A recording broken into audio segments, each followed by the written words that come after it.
Politika ang nakikitang motibo ng mga nagpapakalat ng fake news tungkol sa energy situation sa bansa ayon sa Malacanang.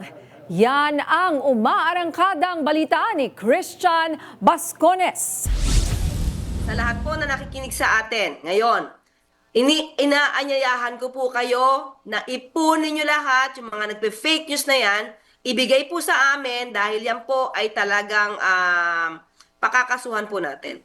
Ito ang panawagan ng palasyo sa publiko laban sa mga nagpapakalat ng peking impormasyon. Sa panayan ng DZMM kay Palace Press Officer at PCO Undersecretary Claire Castro, kinalampag niya ang mga nagtatahi ng kwento para siraan ang pamahalaan. Binatikos din niya ang mga nag-iimbento ng ulat tungkol sa kalusugan ng Pangulong Ferdinand R. Marcos Jr. Mga buitre lang sila. Buitre. Ito yung mga tipong obstructionist, destabilizers. Alam mo naman na parang ayaw na gumaganda ang gobyerno. Ayaw nilang nakikita nilang nagtatrabaho ang Pangulo. Kahit anong gawin ng Pangulo, kahit anong gawin ng administrasyon ngayon, sa mata nila dapat masira.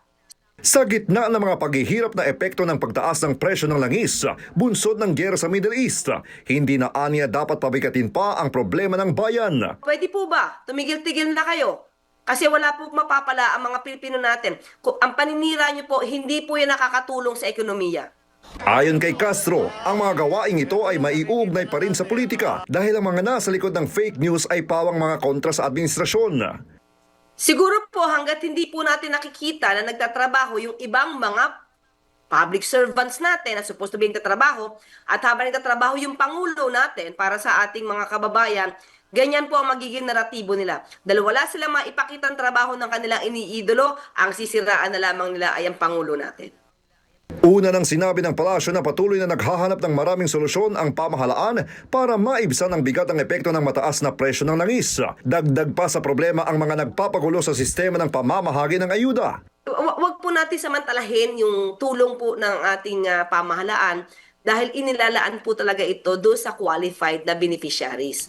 Pagkatapos ng pag-uusap sa Iran para padaanin ang mga oil shipments ng Pilipinas sa Strait of Hormuz, inamin ng pamahalaan na hindi agad mararamdaman ang epekto nito. Kahit hindi pa naman napapababa ang presyo, sinabi ng palasyo na nakatutok ngayon ang pamahalaan sa pagtitiyak na mayroong sapat na supply ng langis ang bansa.